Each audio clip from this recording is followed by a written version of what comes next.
Welcome to the Catherine Vandome and Me podcast.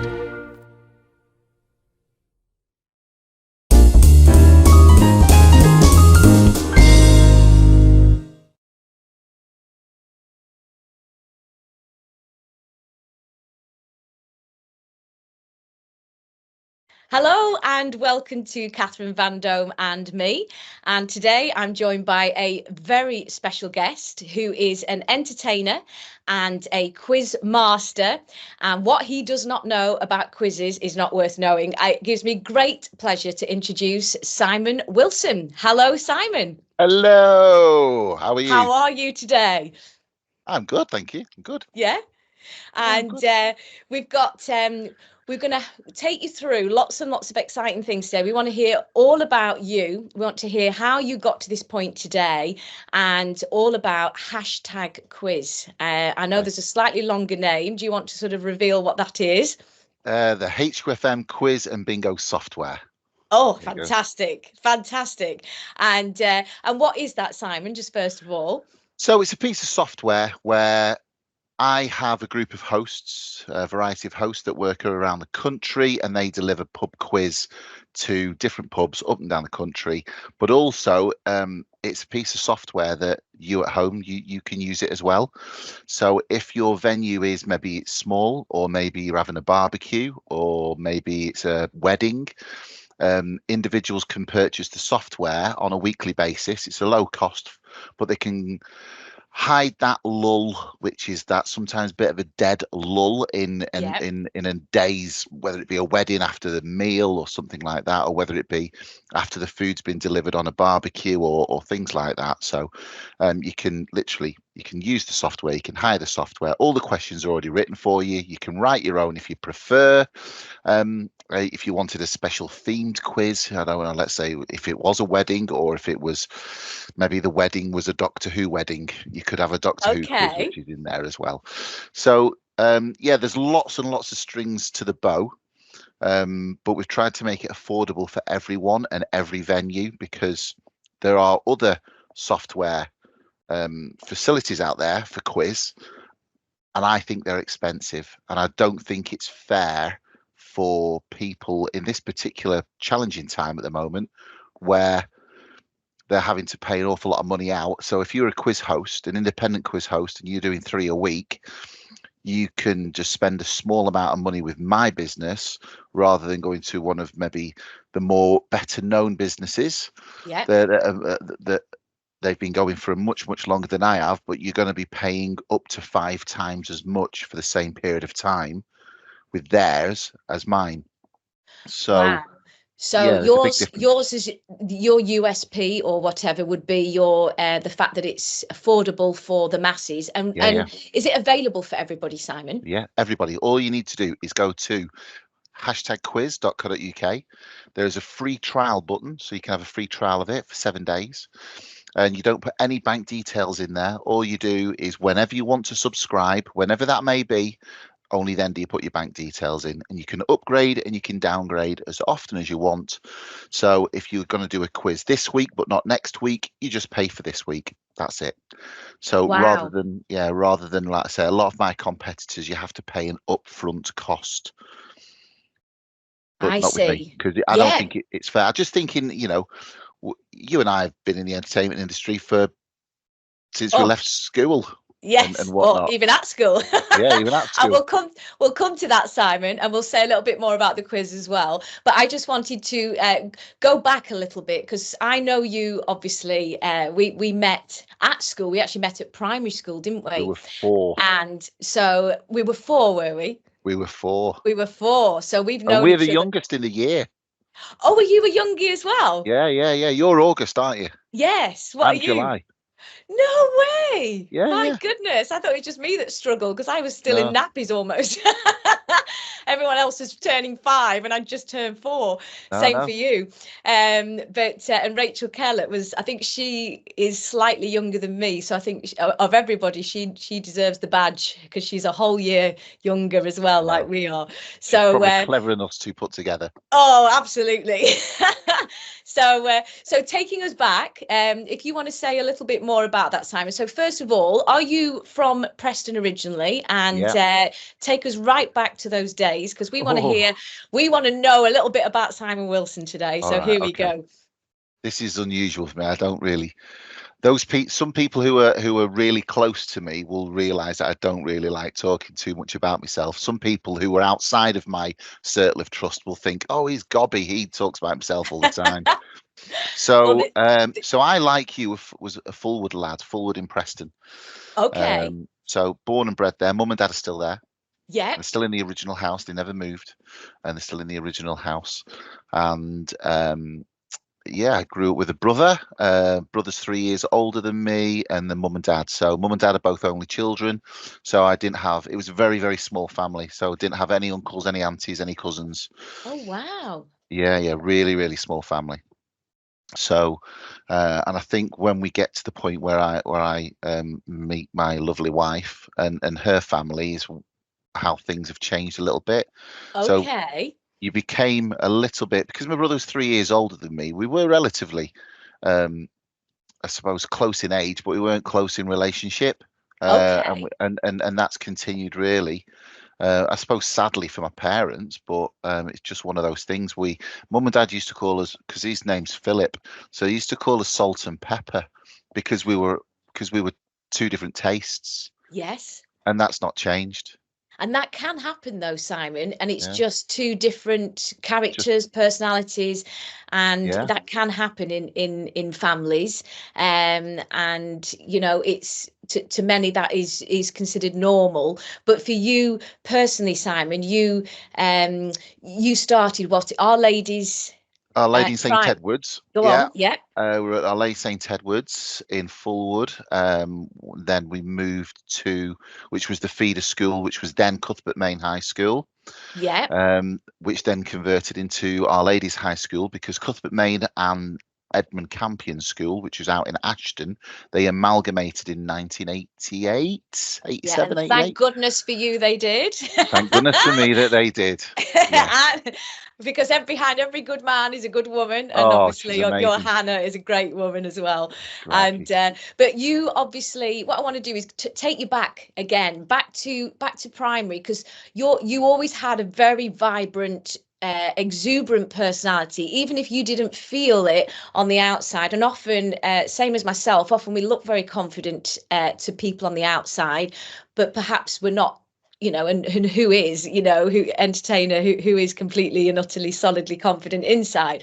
Sometimes it's a bit of a mask, but the main thing I want to get across is, for you personally, what I admire is you became an entrepreneur. But when did that start? Was that in young childhood? Was that from age 4 or 5? How was Well, your schooling years? How did you enjoy it? yeah, school was fine. Well, again, you may not know this, but remember Mrs. Knight? Mrs. Knight, who was Yes. right. So she was my godmother. Was she? Yeah, What, infant one? yeah. In reception, Okay. yeah, she was my godmother. Was she? Yeah, yeah. So, so school was quite all right for me because she always kept an eye on me. Wow. So whenever there were things to do, and again, you won't remember this, but I will, because I was one of the tallest ones in the school. Okay. Um, when we got to old school fourth year, or whatever, what was it, junior 4, junior Yeah. 3, junior 4, Yeah. she asked me to play Santa for the other reception kids. No So way. yeah, What, for yeah. So Christmas? yeah. So yeah, not for Easter. Yeah. No, I mean, was it like the Christmas pantomime, or was it No, like no, just no, being no. As in, Santa literally, it sounds a bit Jimmy Savile now, doesn't it? Asking the kids to come and sit in there and tell you what you wanted for in the Christmas. broom cupboard? Yeah. But well, we were 10 when we left school, weren't we? Because we were young Do you think that's ones, because Mr. Meredith said, I'm not doing it? probably. So, And funnily enough, Wow. actually, when I did my work experience at high school, I went back Yeah. to St Edward's. I went back to the school, and I went into Mr Meredith's class. I was his Did assistant you? for a week. Yeah, I was. No way. Yeah, I What, you did. did That's where I some went. like teacher training there? Yeah. I did. I went back there. Wow. Yeah, And did mad and in it. did you put your Santa outfit back on? No, I didn't know. Bit old for that. Bit old for that. So yes, I remember everything just being kind of good times. I was always into sport. I was just going to say, what was your sort of Yeah, specialities? Because I love sport, and yeah, I was the yeah. almost the shortest in the year, and I won long jump. Did you? Yeah, which everybody, I say in the book I've written, I joke about the fact that, you know, and high jump as well. People were like, "How on earth has this little hobbit managed to get over the bar?" So The you were Fosbury you were the flop. tallest. You were the tallest. Is that right? I So was tell what? me a Well, bit. there was me and there was Richard Burkitt. Remember Oh Richard? yes, So Richard yes. was taller than me, Okay. but only just. But yeah, there was him and I. Um, and Was that not a good thing? Because that's what I aspired to and still do. um, I used to get called all sorts of names, but every kid got called names, didn't they? Yes. You know, but I remember being massively into sport. I was all right. I was quite good at running short distances. Okay. I was always into football, always into football. I don't think I wasn't in the school team though. I wasn't that good. I sort of aspired to be like Martin Wurswick. All Do you remember right. Martin? Yeah. What? Tell me a But- bit more about that. so me and Martin were good mates. So Martin used to live down the road from me. Okay. So all we used to do was play football on the park, which was, his house used to back on to the park. So I used to go around to his house and we slipped through the back Ginnell gate Yeah. into the park, and we were halfway at that park. The irony is that's at that very same park, just by Martin's little Ginnell back door, is where I asked Hannah to marry me. No. Yeah, on that Oh very same no. park. Yes, it was. And what was So. Martin's position and what was your position in football? Oh, Martin was a striker. I was probably a defender or something. Nothing's changed. I wasn't very talented. I'd love to have had a little bit more talent at football. Even now, at nearly 50, I'd quite like. I still play every week, but Well, you um, support your children in the football, is that right? Have you been a support for the there today? for my children, yeah, Yeah. yeah. So I was a coach as well. Wow, So football when coach. yeah, yeah. So when Sam's my youngest, now Yeah. 20. So Sam, from about aged 5, I was his football coach till about 11, and Wow. then I gave it up because work just took over. Just I was really busy with work, and then he wanted to stop playing because he didn't want to lose the love of it, but he loved to watch it and analyze it and strategize it, and Yeah. but then he didn't want to play it anymore. So I said to him, look, if you don't want to play anymore, that's absolutely, that's up to you. One day when you re-find it, I'll be there waiting for you. And fast forward 3 years later, he said to me, Dad, I want to play again. I said, well, you go and find a team, and you know me, I'll take you to the games every week. And he ended up managing his team again, No way. right up to 16, when it was then obviously you'd flip into the adults league. And then, of course, he needed to focus on his future career, which is now acting. So he sort of followed in the footsteps almost. He's progressed much further than I have, and he's more talented than I'll ever be.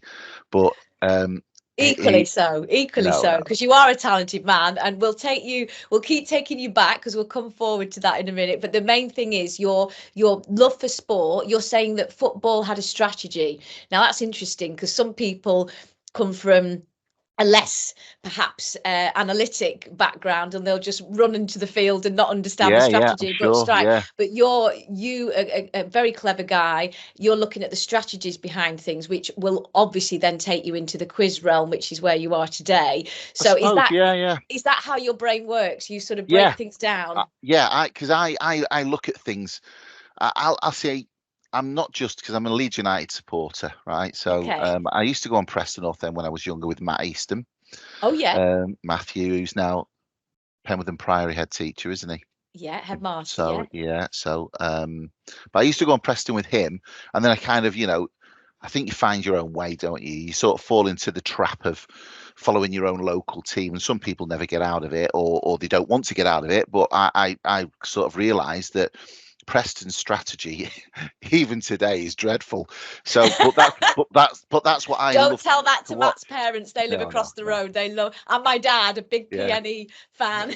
enough. They know the truth. They know the truth. Well, I'll say this about my own dad, that when he goes to a PNE match, just to back what you're saying, when he comes home, he basically tells you what was on the menu for lunch. Yeah, head So in when you hands, say, or what why happened do why do today? I put myself through that nonsense? He And it's because describes, there's no strategy. That's the thing. So yeah, so I started watching, Leeds in 1989, 1988, and they weren't the top team then, not by a long way. So I started watching them, but again, it was the strategy, it was the tactics, it was how they played, it was interesting football, it was good to watch, it was entertaining, still is today. So. Um, but I'll go and watch any football game, anywhere, literally any football game. I'm a football fan. I'll watch 3, 4, 5 games a week on the telly. That's my release. good. That's That's your yeah, release of pressure. yeah, And yeah, yeah. what made you be the number one fan of Leeds then? What was that, where you went to uni? I mean, we'll come back to that, but what No, specifically Leeds? it was attractive football. It's just Okay. attractive football. And the thing was, a lot of people go, "Oh yeah, they were a massive team in the '70s." Yeah, yeah. Well, when I started watching them in the late '80s, they weren't that great. They were in lower division. They didn't win anything. They didn't win any trophies. They just played attractive football, which is something that attracted me to them. Yeah. So because they were good, you kind of started thinking, oh well, he's pretty good, and he's pretty good, and then ironically, 2 years later they won that league, and then 2 years later again they won the main league, which is now the Premier League, and they've never won it since. But No. um, But they, the they fact were is, it's the game. What you're saying is the beautiful game, the sport itself. It's the tactics. it's the Any particular tactics players behind that it. you like? Any Oh, particular? back then, crikey Moses, Gary Speed, crikey, and then we're looking at other players. Oh my! Now you've put me on the spot. I could rhyme you off that winning team. Gordon Strachan, Gary McAllister, Gary Kelly. You just Lee Chapman. Eric Cantona. Yes, he Yeah. was a Leeds player first before he was Man Oh, United. interesting. Yeah. Yeah, and then of course, you move into the later years. You've got Harry Kewell. You've still got Gary Kelly. You've got David Batty. You've got lots and lots and lots of different players, and that's the thing with football. Players come and go. Yeah. But you hope that the style remains. So we had Howard Wilkinson as a brilliant strategist manager who ended up becoming the England manager for a small period of time. And then David O'Leary, who came from playing for Leeds, and then he Yeah. became the manager of Leeds. And again, strategically, very, very astute. Yeah. Very, very astute. Even to a point now where a previous manager that got us up back into the Premier League, a chap called Marcelo Bielsa, he's like a god when Yeah. you know about him and you understand him and the Yeah. strategic elements. He's now the Uruguayan international manager. So my advice would be on the next World Cup, watch Uruguay because they Okay. are unbelievable. And Yeah. he's fantastic. We've now got a man called Daniel Farker, who is like a more personable Marcelo Bielsa. Right. Marcelo was Okay. incredibly strategic and tactical, but fanatic about Yeah. football. Absolutely fanatic. And what got you into the level that you are now in terms of your understanding of the game, and then you've obviously become a coach as well, so you obviously love the beautiful game. What got you not just watching it and appreciating it and understanding the strategies? Was that in childhood? Was that playing at I school? loved playing it. Yeah, loved Yeah. playing it. Loved playing it. A lot of it's the camaraderie, the banter, the Yeah. people you play with, the lads. Yeah. Um, I mean, certainly even now, I play every week, and Oh, do you still play? oh yeah, I still Okay. play. Yeah, I still play. Wow. Yeah. Still play every Monday. Um, Brilliant. and it's a different group of fellas. and that banter, the camaraderie, the character building. Yeah. You know, you suffer wins together, you suffer losses together. It sounds very cliched, but you're all in it together. Yeah. It's not just about you, it's Yeah. about us and how we play. And then, so unlike a solo sport, because I was like a table tennis player, so unlike a solo sport, which is all the pressure's on you, it's the camaraderie of the team there's a is very what you enjoy. there's a Yeah. very famous quote by Billy Bremner, who was a midfielder for Leeds in the mid 1970s. And his quote is, and it's all over the stadium, is "side before self." Yeah. Yeah. So Yeah. it's not about you. It's Yeah. not about you being substitute. It's not about you scoring the goal. It's about how we What performed. makes you tick? What sort of started you off as a youngster? Who influenced you, and what got you to this point today? Because you are a team player. I mean, everybody that knows anything about you, we all see this big smiley face. You're always happy. You're always upbeat, and you know, you are there for people as well, which is a really, you know, fantastic quality. And your whole family has that essence as well, which is, you know, comes down from yourself and from Hannah as well. But you've got those wonderful qualities, Simon. So that's why with the teamwork of the quizzes that you're doing today, as you say, you've been a strategist. That's what you've looked at. What were the subjects that you reveled in? Was it maths then? Was it sort of chemistry No, and things no, like that? no, no. Maths I was all right at. Yeah. Maths I was all right at. Sciences really didn't care less for. History, always a fan of history. And again, that probably Okay. goes back to strategy, doesn't it? Yeah. How things were. I always preferred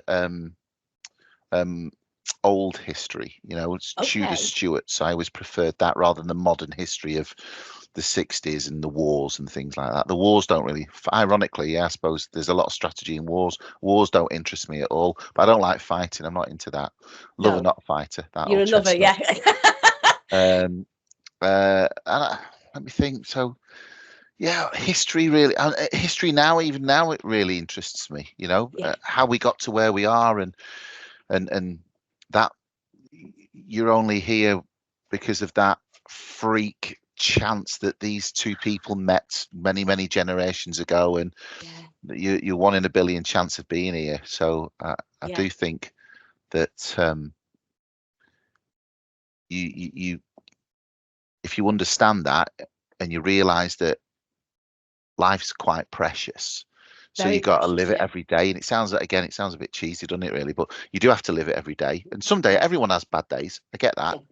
you know. And every you know, some people have been dealt, like you have, a very difficult pack of cards sometimes. But it's not the cards; it's how you choose to play them, isn't it? Well, of course it is, you know. And I suppose from that perspective, I was always quite lucky. Always got on well with mum and dad. Still get on with mum and dad. Get on really well with Good. them, you know. Good. And they're both doing all right. Are they Um, okay? Yeah. yeah, they're all right. They're all right. Yeah, just plodding along. And Just get along so with stuff. back at school, Mhm. what sort of influenced you there? We're talking high school now. So your High younger school, days, yeah. you started to get into the sports and the football.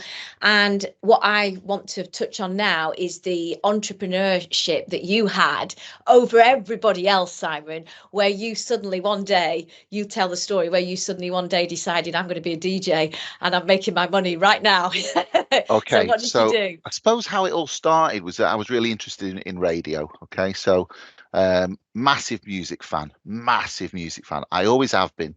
So I think sport and music, I don't know if they go hand in hand, but I think they do. But massive music fan. I'm a little bit of a geek when it comes to music trivia. I just Okay. know stuff. Like I've picked PTK. just pick Yeah. stuff up along the Yeah. way, just and I retain it. I retain these silly little facts, you know. Yeah. Oh, did you know that, you know, all those sort of things, you know. Brilliant. What a beautiful mind. Beautiful it, game and a beautiful mind. well, bless you. Yeah. And it's just, yeah, anyway, so I love music, and I always listen to the radio. I still listen to it more now. I listen to music more now. I could probably not put the television on from now to the end of time quite happily. As long as I've got my music, I'm fine.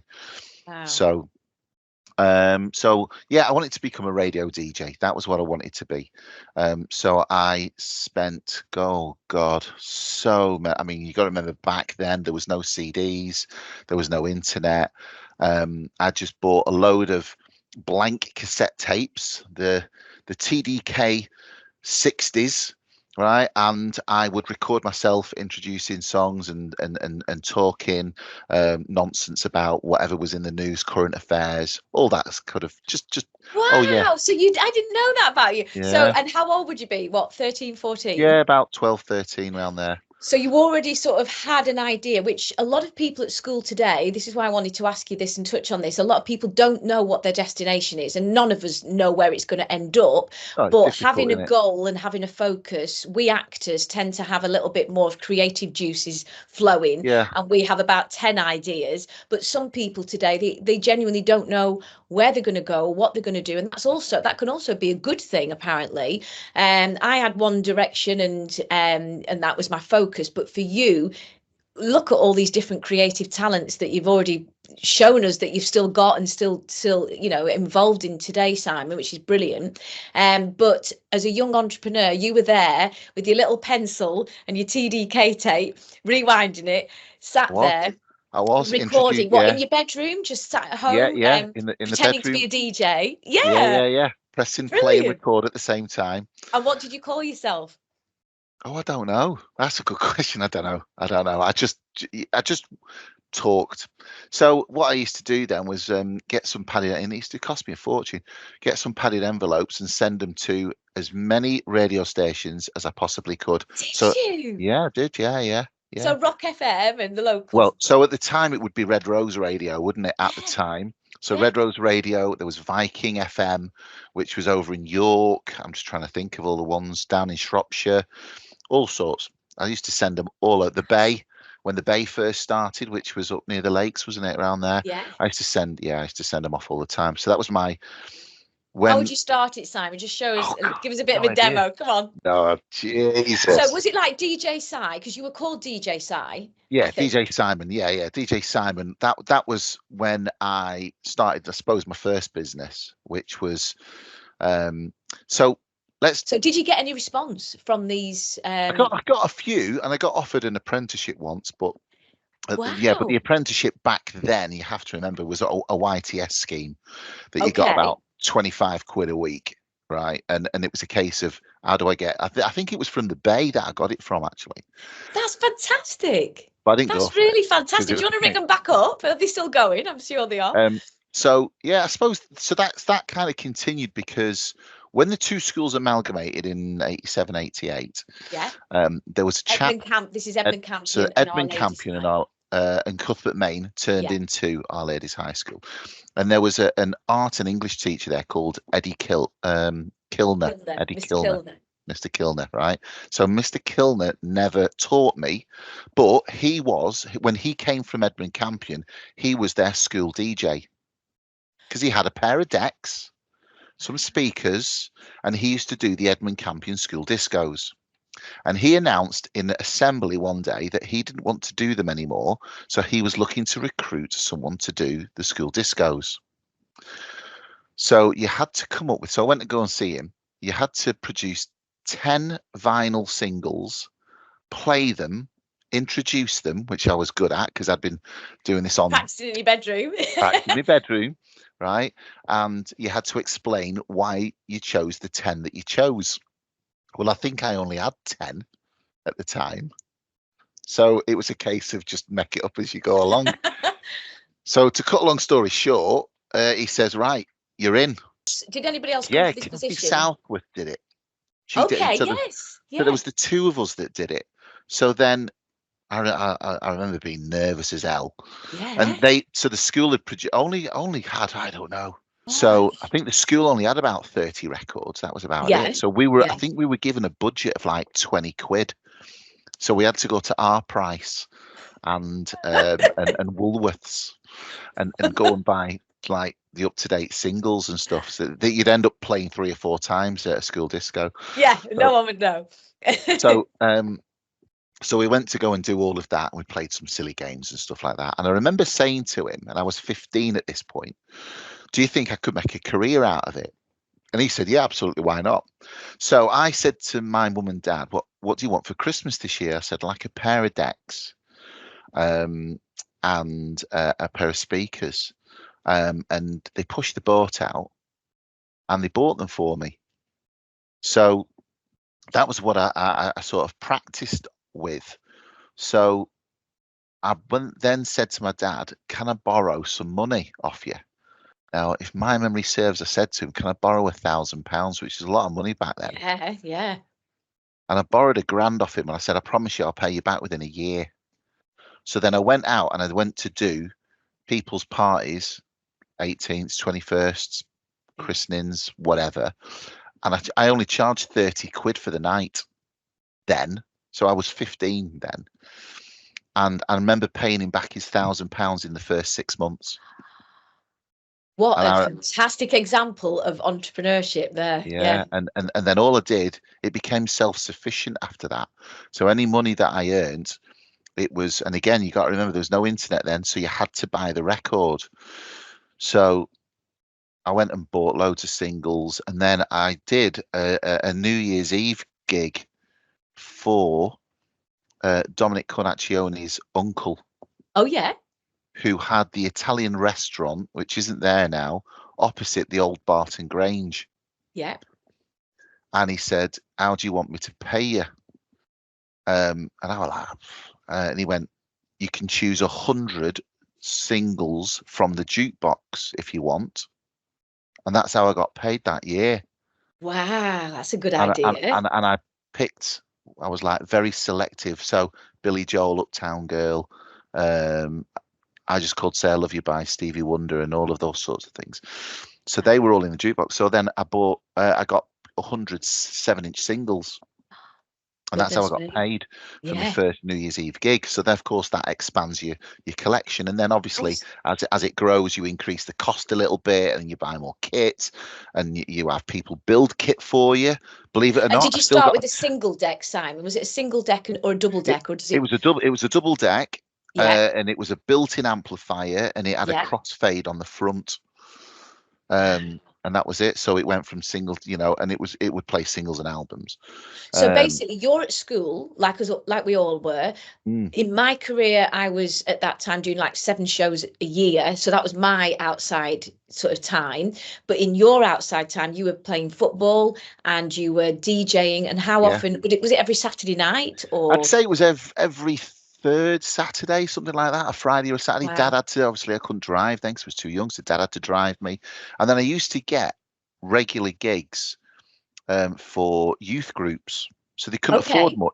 So 30 quid was brilliant to them, just playing silly games and going out there with it. And then eventually I think I went out, I had a microphone with a long cord, so I could leave a song just playing in the background and play silly games with people. And then eventually you upgrade your equipment, so I had a cordless mic. So then and then probably when I had the cordless mic, CDs had come along. So then, of course, you could buy compilation albums then. And, of course, you didn't have to buy the 7-inch single. You didn't have to buy the single. So you could buy a compilation album and go to track 15 and it would play whatever song, What did you prefer, though? Some DJs, CDs. Even today, prefer the actual decks. CDs because... vinyls get scratched and then I used to carry boxes and boxes and boxes. Oh my god. Of course, when it became CDs, they became like in a briefcase. I could carry 100 compilation albums in a briefcase. So so your transport became a lot simpler. Yes. Yeah. Not as simple as it is today. You just go diddle Apple Music, Spotify. It can be attached to your own brain now. Oh yeah, crazy. So think Billy Joel, Simon. I remember I had to go to Action Records, right? This is madness. And I had to go through a catalogue and they had to import some stuff from America for me. And it cost me like 10 quid for a 7-inch single. But I knew that it was like an absolute banger that you couldn't buy over here. So, and then when you used to do weddings, people say, oh, have you got my wedding song? Well, if you had it, you had it. If you didn't add it, where could I go? So I used to go to the Harris Museum and go to their music collection and hire it out like a book hire it out, because I knew I wouldn't need this particular song ever again. So I thought, what was the point in buying it? I'll just borrow it from the library. So I used to borrow loads of CDs from the library. That's it. Kids today don't know the born. I And it was always just, said when we're 50, we'll say that. but the thing is, as well, it was about saving money as well, because bottom line was I didn't want to. Yes, I became very self-sufficient, putting money back into the business. Yeah.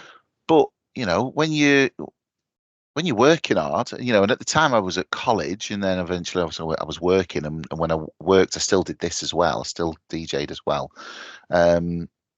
You want to create a better life for yourself, don't you? So, yes. Yeah. And bottom line, I was always a bit of a saver rather than a spender. I used to do all the local schools. I used to go back to St Edward's. I used to do St Edward's school discos. Wow. Yeah. I used to see a lot of the old teachers in there. And at that point, I think because the PTA, I always used to do it at a reduced cost, because I've always had this thing. It goes back to giving back, I suppose, doesn't it? Yeah. Yeah. Well, you very much like that. Yeah. So I always used to knock 25% off. Yeah. So if it was a school, something that was important or close to me, but if it was a business like booths, I used to do booths Christmas parties for them. Did you? Yeah. No way. Yeah. I wasn't the most academically clever. I think if I look back now, I could have tried a lot harder, like we probably all could have done. But you had an entrepreneur objective, and you were already working, so you've got skills beyond academia in I many think it was respects. more vocational sort of stuff that I was into, rather than academic. I mean, that's brilliant. That's what is is needed. An ingest of that is needed consistently. We have very high academics and great grades, and people not knowing where they're going, as I say. But what you had was these wonderful ideas. I mean, you were already handpicked as Santa in your primary, and then you've been handpicked as a DJ to set you up on your career by Mr. Kilner. I mean, I never even knew that was going on. Yeah, I had to audition. Yeah. But I mean, how did you know about the audition? He basically he announced it in assembly one day, and my ears pricked up. My ears pricked up, because that's and you just think, don't you, along the line, how if he'd never said that, what would have happened now? Well, that's it. So he basically helped, jumpstart jumpstart your career in that. Yeah, so then you I'll be forever grateful. Really, absolutely, as well as being grateful for the emergence of the two schools, because what happened? So when the what dynamite arrived? So I think it was 1989. It was really. So in 1988, the two schools amalgamated, and we were in drama together, weren't we? Same drama You class. and I, yes, we were. Yeah, we were. Mrs. Connor. That's right. So Liz Connor, who I went back to. You know all their Christian names, Simon. Yeah. Well, I used to go back. I used to go back and see how they were. People like auntie and uncle that I have no idea what their names are. Now that's. I was selected for the school play, which was one called "The Thwarting of Baron Bollygrew." Baron Bollygrew. Yes, I was a dancer in that, and you were. What did you play? So I played the joint lead with Matt Easton. Matt Easton. Oh, did you? Yeah. Wow. I played the stupid sidekick. Okay. And then we had to do a dance number with Gillian Forshaw, which was to Big Spender, which we made up. Wow. We didn't make it up on the day. We had to make it up in rehearsals, and we made it all up. And it was absolutely, I mean, looking back, it was hilarious. It was stupid. A brilliant show. It was a brilliant show. It was. I don't see it around as much today. The Thwarting of Baron Bollygrew. So from that's how I think I became deputy head boy. Oh, you did? Because Matt was head boy. Of course, yeah.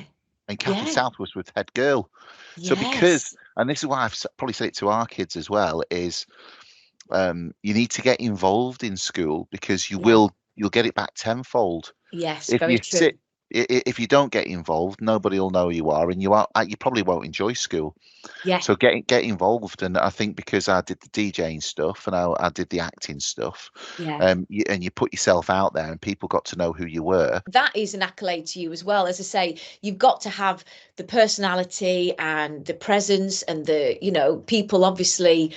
Were drawn to you as well, big personable character. So this all lends itself, like I say, to the job you're doing today, Simon, which is just incredible. So you were deputy head boy, you were Mr. Kilner's amazing, protege. Yeah, It was very positive. absolutely. And then Mrs. Connor loved you as well, and she had her favourite. She knew who she wanted Oh yeah, yeah, um yeah, on yeah. She her did. team of Yeah, performers. So if she chose you for a lead role, then I mean, my partner Mark was chosen for a lead role. He was the year below me, and when Mrs. Connor chose him for a lead role, he was clever enough, because he's not an actor, but he obviously had the gift.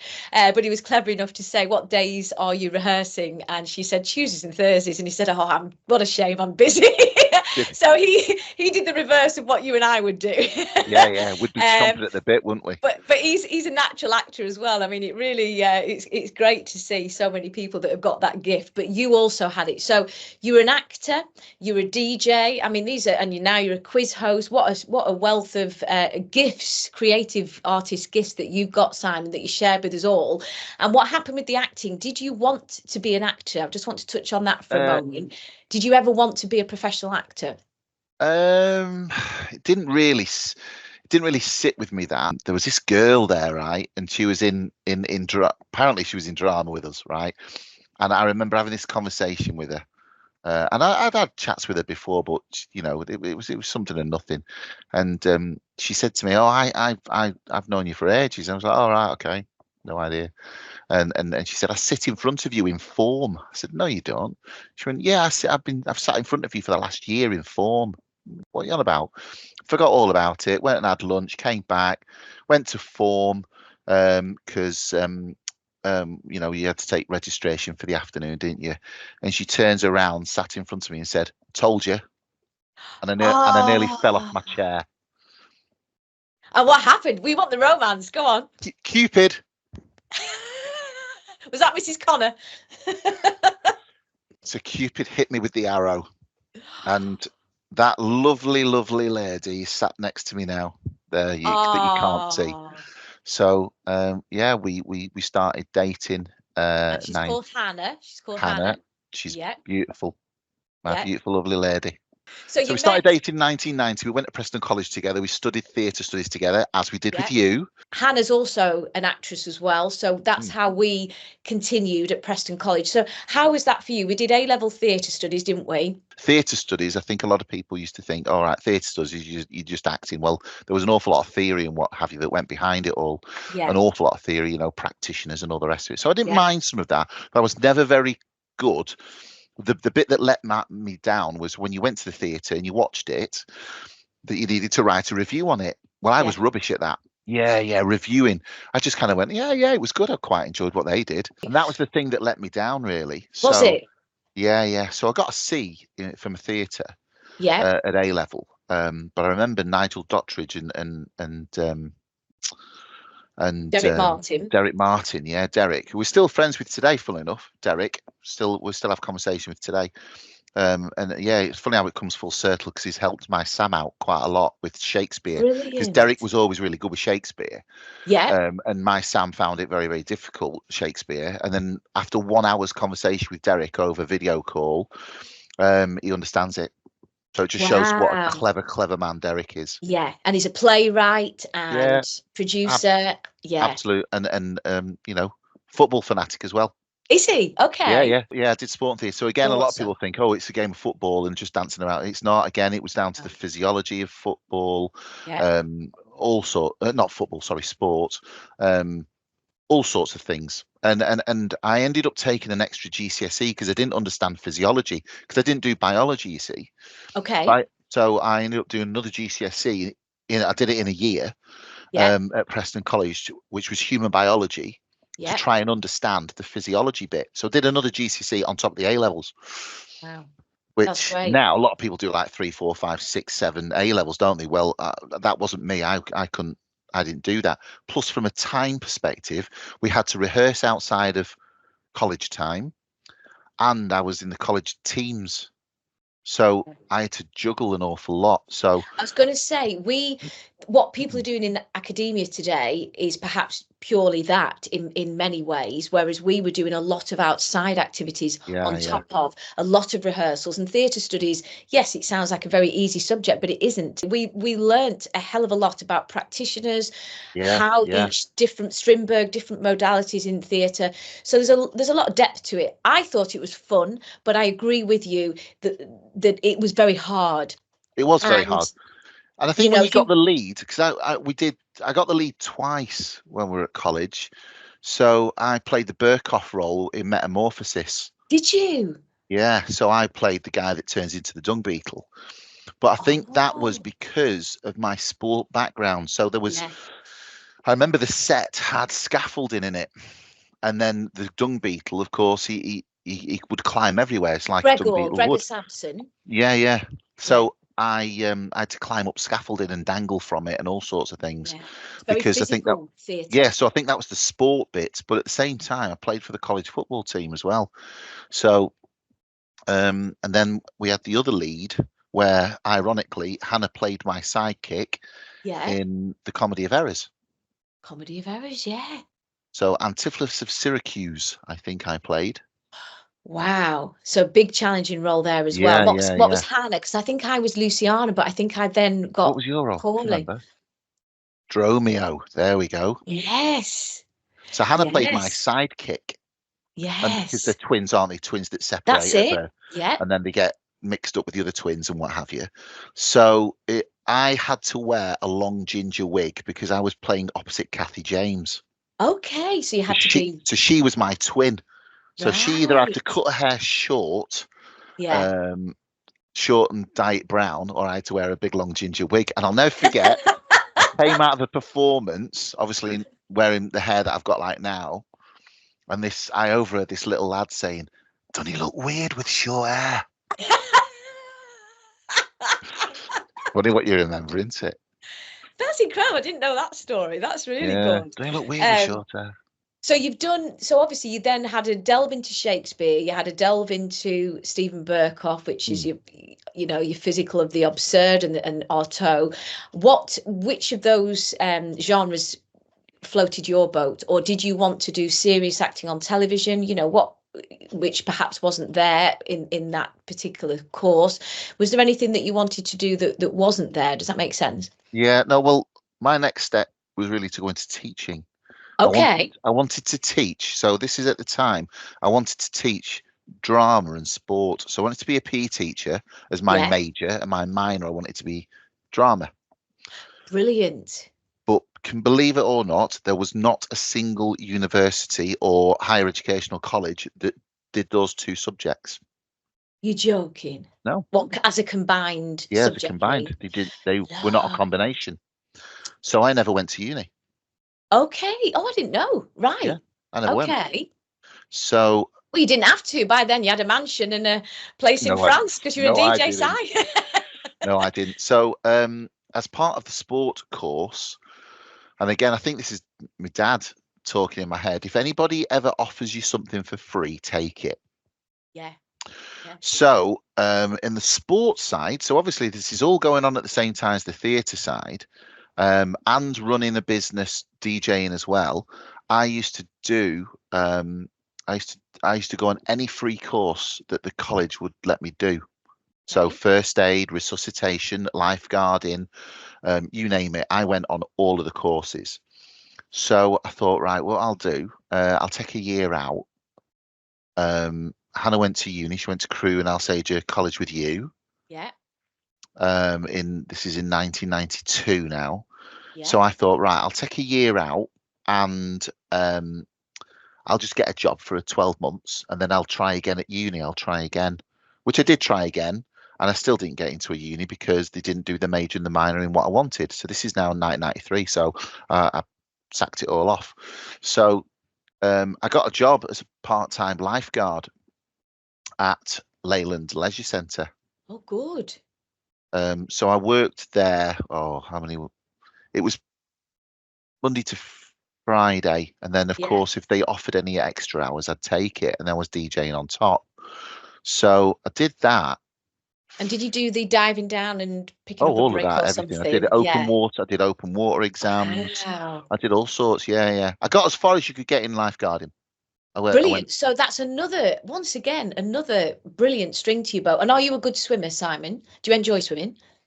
I don't go swimming now because Yeah. I was in that industry for 21 years. Yeah. So it was a bit like a busman's holiday. So yes, I can swim. I'm very good. I'm not fast, so I'm not like Olympic. Nothing, nowhere No, near but you've like got that. stamina. Yeah, yeah. But So I if you also. fell off a lilo, you could get back. Oh God, yeah. That only once happened to me in Llandudno. My mum was waving and the lilo was going further and further away. I had to ditch the lilo and thank goodness I had the strength to get back. I wouldn't Well, have been I could it. help you there because one of the other free courses that I went on was an assistant swimming teacher's course. Wow. So you had to become it was an assistant anyway. So again, when I was at Leyland Leisure Centre, the opportunity to come up to become what was called then a full teacher. So I paid for myself because I could afford it because I was DJing and I was earning money and I became a full teacher. So that meant that I could, as well as lifeguard, I could then become a swimming teacher and earn at the time would have been about £10 an hour, Yeah. which was all right then. Yeah. And that topped up my wage. Yeah. So once I'd finished, becoming part time, I was a full time lifeguard and swimming teacher, and I used to teach every age group, every ability level. And I'm talking now. There's names attached to it, but then back in the day, it was beginners, intermediate, advanced, and then you would do some coaching on the top for a swimming club. I used to teach adults as well to swim because a lot of people didn't like teaching adults, but I always did because children are sometimes forced to go, you will go to swimming lessons. Whereas adults, they make the choice to say, I want to go to swimming lessons.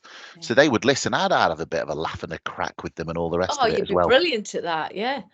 So whilst all this is going on as well, so Yeah. you can imagine packed full life.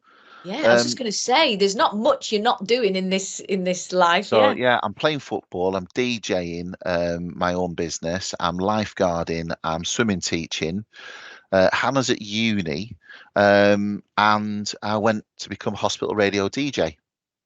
Did you? I At was Royal Preston Hospital? no, at Chorley actually. Chorley Hospital. Chorley, Wow. so I did Chorley That's a Hospital good Radio job. for Yeah. about 3.5, 4 years. Brilliant. So I had my own show on a Monday night, and I had that from about 92 to 96 round thereabouts. And did you grab hold of your TDK tapes in your prepubescent voice? Hello, welcome, I'm Simon, and get some tips. Well, again, so they had it was like a glorified shed, really. Okay. But it was all right. It's like a garage. Let's say it was like a Inside the garage hospital, outside or inside? outside the hospital. Outside the Okay. hospital. So it's like a glorified garage, I suppose, with different rooms and lots of vinyl. And then, of course, in those days, in '92, CDs to us in the UK had only recently just come out. So I had a little single CD player. And I used to sort of fiddle around with all of the technical stuff that probably I shouldn't have been fiddling around with, plugged it in.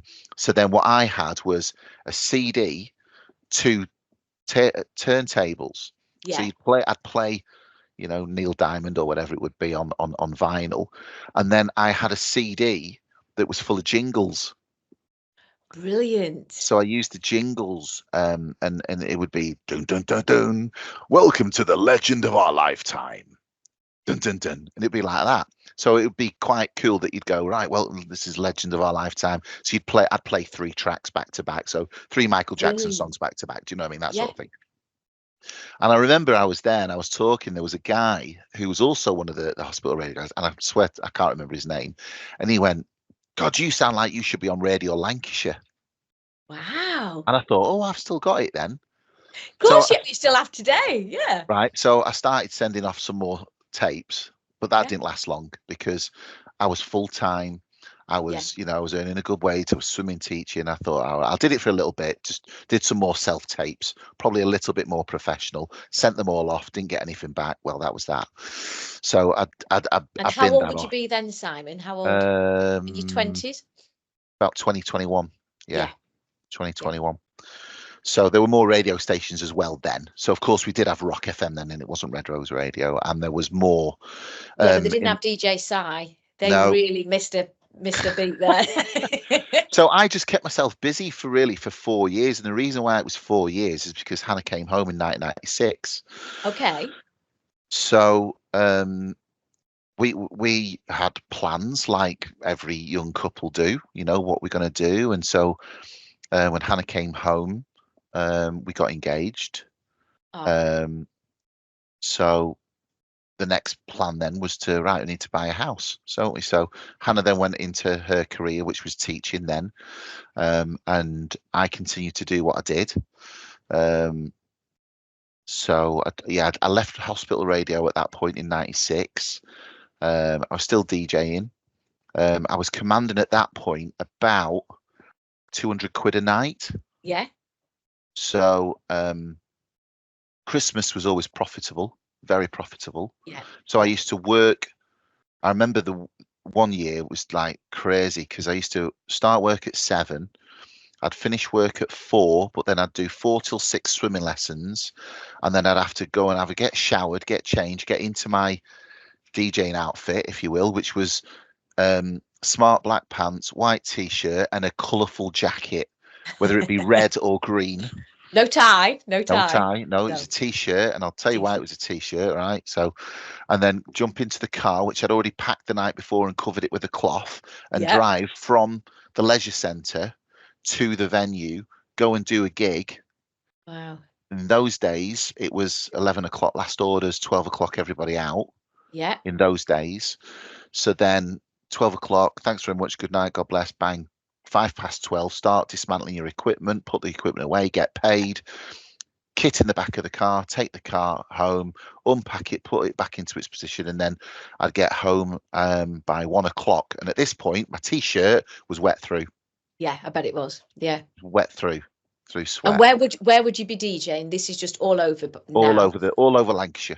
Over Lancashire now, because I'm driving at this point. You were very well known for that as well, Simon. So your reputation literally preceded you. Everybody, when they were looking for a DJ, you won't know this side, but everybody would whisper around, "Oh, you want Simon? You want Simon?" Oh, that's good. That's good. Yeah, that's cool. Absolutely. I appreciate that. So, then,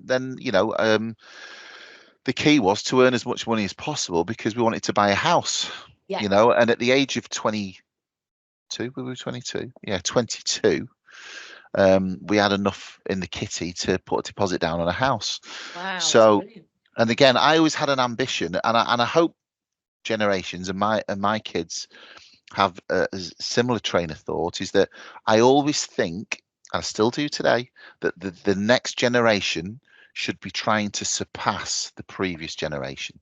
Okay. And that's nothing to do with I want a bigger house than what I grew up in. It's not about that. It's about you should be aiming for more. Yeah. If you can, don't get me wrong, if you can. Some people are less fortunate, but I always think you should be aiming for more. So my mum and dad had a 3-bed semi-detached in Fulwood. And Fulwood, I'll stick my neck on block and go, in the late 90s, Fulwood was the place to live in Preston. It was the place to live. So it's like, right, okay, we need to live in the place. And all of our friends were around there, and obviously my side of the family were there as well. So it was, I don't want a 3-bed semi, I want a 3-bed detached. Okay. So I was like, I was really determined. So and were your parents an influence in that respect? Did your parents? They were always hard working. Yeah. I think our parental generation were. Yeah. They're always hard work, yeah, but I suppose But it's that. were they happy in the job? Like my dad was a sales manager, and he was happy in his job and continued it right through. In fact, Yeah, when he retired at 70 or something, they yeah, went, "Get Steve back. We want him back because he's a yeah, good yeah, salesman," yeah, and he loved it. But you and I have a creative job where, yeah. Mum and Dad didn't have a creative. Well, you could say my yeah, mum did because she was a school cook, but she wasn't a school was cook. she? Yeah, yeah, she wasn't a school cook where she just warmed things up. Do you remember? Do you remember? Do you remember? My mum would have been. Right? No, no, no. My mum made it all from scratch, but Wow. but her mum was a cook. Yes. Her mum Yeah. was a cook. So do you remember the Jamie Oliver's school dinners? And then Yeah. when it first came, and then he wanted people obviously to make. It was not the turkey Yeah. dinosaurs; they had to make them. It was So about when that, healthy eating, wasn't he? He was trying to do a yeah. massive sort of, yeah. So when that got rolled out, my mum went to the Preston Guild Hall because she won an award. She was the only person in Lancashire. Listen to this, for a gem, that could name all 100 herbs. Really? No way. Can you, Simon? I bet you can. No. That'll be another hour of a podcast. Yeah. No, she could name all 100, and she was the only one in Lancashire that got it right. So is she sort of, when it comes to, do you ever have like a spice question where you get your mum in? No, no, this is where Hannah's brilliant, you see, because Is she? she's clever. Hannah's far cleverer than I am. Yeah, far Oh, cleverer than I am. So I well, just you've go, got magic minds, the two of you, I'm haven't like, you? babe, just check this question for me, will you? But it's not just what I'm learning myself is it's not just about intelligence, it's about memory. So I have very intelligent folk in my family, for example, but they also have a acute memory wise. Simon, you and Hannah are obviously both very bright as well, both of you, but you also are able to retain the information. All You were right. on ITV's Ridiculous, Sam and Yourself, which was a quiz show, and I want to hear a little bit more about that. So go on. Okay. So Sam and I, we're like that. Yeah. Okay. So Sam's 20 now, and like I say, I think we became sort of very, very good best friends This is from your me. son. This is your Yeah, son. yeah, yeah. So from coaching him at football, and then Yeah. both of us having a love for football, and both of us having a love for the strategy of it all, and Yeah. we talk throughout a football game. So we go and watch one live. We talk throughout the game, going, look at that, look, they're on this sort of system. Look what he's doing there, and we do all of that. So Then you we should be the two DJs that are commentating, shouldn't well, you, really? we have a shared interest. We have a shared That's interest. great. So he also takes after Hannah being a really good singer, really good Wow. singer. Wow. So we got him singing lessons, and and he ended up getting the male lead in his school plays. So he sort of followed a little bit in my footsteps, but he's a Yeah. much better actor and a much better singer than I'll ever be. So he was in Grease. He was in Little Shop of Horrors. He was in Bugsy Malone, and he played the lead in all of them, which is great. Wow. Right. That's So very good. yeah. Yeah. So he was doing really good. So which then As you were, you see, I only remember you as well. You were both obviously very talented because you were playing the leads as well. But I love your self-depreciation, which is what is often the case on this channel. But the fact is, you are also very gifted, so you've passed on your talent to Sam as well. Well, Both of you. luckily for us, that Hannah's very very talented as well. She's a great singer. She's a great actress. Yes. And now academically she's massively smarter than the both of us put together. Oh, So and she bakes. I mean, goodness and she me. bakes, Yeah. and she's a great cook. Yeah. What doesn't she do? Perfect. Ham, come and do this podcast. And then, so obviously we had Sam, and and all the rest of it. So there's an awful lot of the genes that he has got, Yeah. which is the singing genes, the acting genes. But I think he gets the confidence genes probably a little bit more from me, because you can put on a mask. Don't get me wrong, you can, and we've Yeah. both done that at some point in our lives. Yeah. But I think, in fact, I don't think, I know the way that we've parented. We've always driven the positive. always Yeah. driven the positive. And naturally within me, and you won't believe this, but naturally within me, there's a negative. There's negative within me, right? There just Okay. is. It's a family trait, right? So tell me a little bit more about that, Simon, because that's interesting. So Okay. what's the negative? What's your what explain a bit more about what you mean? Okay, so now there's the term mental health, isn't there? Mental Okay. challenges and all the rest of it. Yeah. That's something that probably over the last 10 years that term has come about, mental health and mental health. So I know that historically, going back to my dad's granddad, that Okay. there was mental health issues Okay. back then. Things like if you left your, and this is a true story, this, if you left your shoes, you got to remember that, what year would this be? God, Dad was born in 47, so his granddad, I don't know, early 1900s, I don't know. If you left your shoes out and you hadn't put them away, he'd throw them in the fire Yeah. Yeah. because they weren't where they should be. Yeah. And there would be This is your days. dad's dad, your granddad. No, this is my dad's granddad. It's going back even Dad's further. granddad. Yeah. Yeah. So yeah, there were mental health challenges back then. Yeah. And then And there was my also dad, there was also a shoe shortage. there was, and then money shortage because you have to go and buy some bloody new shoes. So go on. so there was lots of drinking and stuff like that as well. Yeah. So trying to probably dull the senses a little bit. Yeah. Because there was nothing in those days. You didn't want to go to a mental institute, right? You didn't want to go because that's the way it was. Yeah. So skip one generation, and my dad's uncle, if you will, he also had bad times where he wasn't really supposed to drink, because if he did, he went a bit cuckoo. And his sister was actually taken into Whittingham Hospital. Right. And she had the electrolysis system, EST, something like that. Electromagnetic, whatever it is. Yeah. Therapy, electro Therapy. Yeah. So she had that. She was in a really, really, really bad way. And she ended up not being with us for much longer after that. She took her own life. Yeah. And then my dad's cousin's kids also have had lots of episodes. Yeah. Where they've tried to take their own life and they've not been successful, and they found out it was hormonal.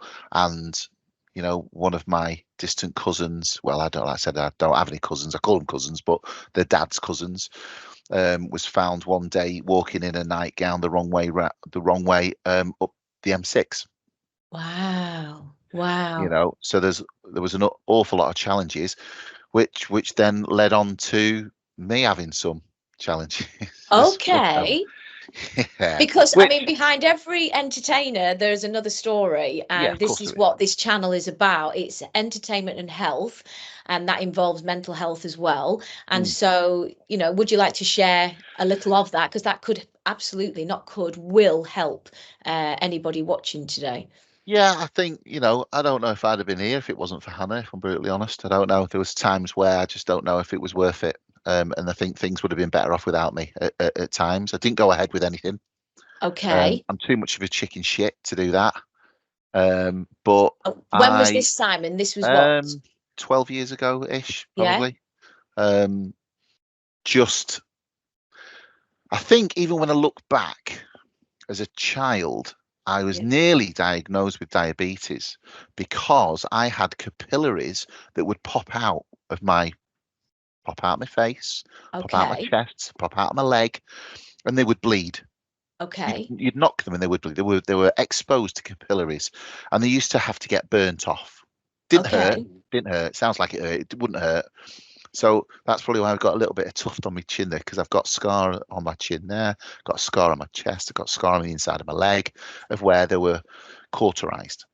Right. And all this is at school, and at high school. And I think I suffered from stress as a kid, but back then, 80s, it was never talked about. You no, you just push got it down. Just got on with it, didn't you?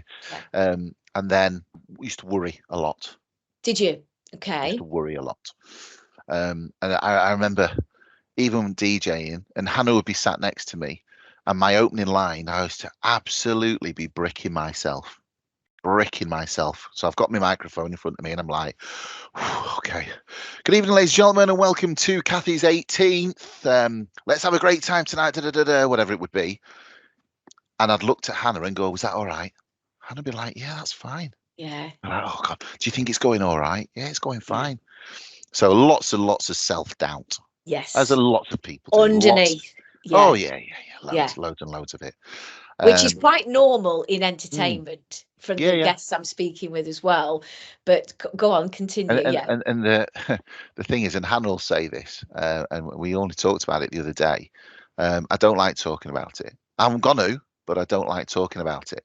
And I think still in my head, because I still can't get round. Because I listen, I'll go and do a quiz tonight, and I'm not bothered.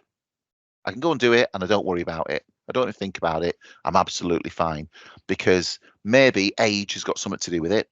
Yeah. So kicking 50, do I care what other people think? No. Yeah. Right? If I wouldn't go to that person to ask them for advice, do I care what they think? No. Do I care if people like me? No, I don't. I don't care less. Like me or don't, I don't care. Yeah.